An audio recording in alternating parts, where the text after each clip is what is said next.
Hello, Pauline and crew. This is to wish you well at your conference in Beijing. I think the topic is Glow Global. I am speaking to you from my Florida vacation home, so I know you're all very jealous. Yes, totally understood. It's a beautiful day here in October on a weekend in between some travel I have going on. Anyway, so what I want to talk to you about is some of the themes that I want you to think about because of our partnership between supply chain and trade, right? So the first thing is, in the Get to Global, what I ideally would like to have from you is to almost be invisible. This is why I tell the logistics guys, if you're doing your job right, then no one should think about you because things are seamless. The transactions are happening very smoothly. People don't need to get involved. Escalations don't occur, and things become routine.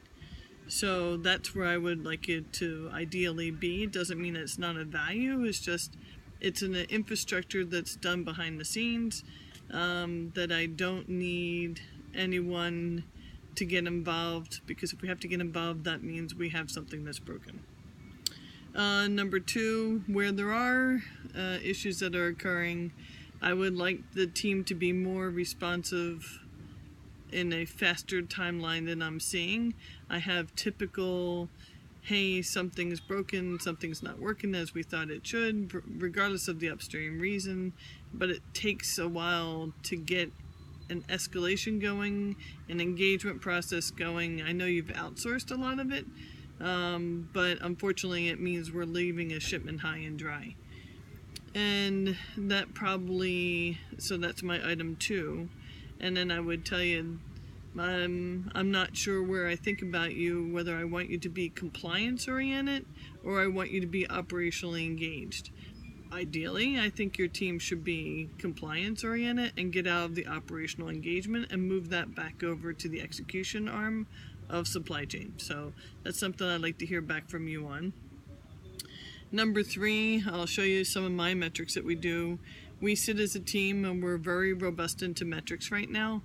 I have probably about 150 metrics measuring everything from on time to in full to quality, and I'll show you that in a little bit. Number 4, love for you to move to digital. I know that's a sourcing problem that you have to work your way through, and you have to get Cliff Camp and that crew behind you, but it is something that you need to do. Our world has changed dramatically when we move from EDI to API, moving over to the cloud, and it has revealed some heartaches where I have a dependency, for instance, on an 856 triggering an 810, and the 810 doesn't work, but the API did. So I want you to figure out how you can get to global. 4, figure out how to eliminate handoffs. Actually, that might be 5. So if we have a 10-step process where we're moving product from the factory to the DC or to directly to the customer, we're going to have to figure out how you may like DHL as a broker, but DHL has downgraded us as a customer, and I'm not so sure that DHL is the right call anymore. Ideally, I would like the brokerage to be part of the operational event. He who moves it clears it. That's the old adage, and if we can get there, that would be great. And then finally, would love to see some training programs. As you may have heard, I'm moving on to a new team, so the customs or international expertise that's needed in order to sometimes facilitate the movement of the goods is a little bit lacking. Some of the programs probably are not really well understood, and I think doing some brown bags would be great for the logistics channel and maybe even the planning teams. So that's my wish list.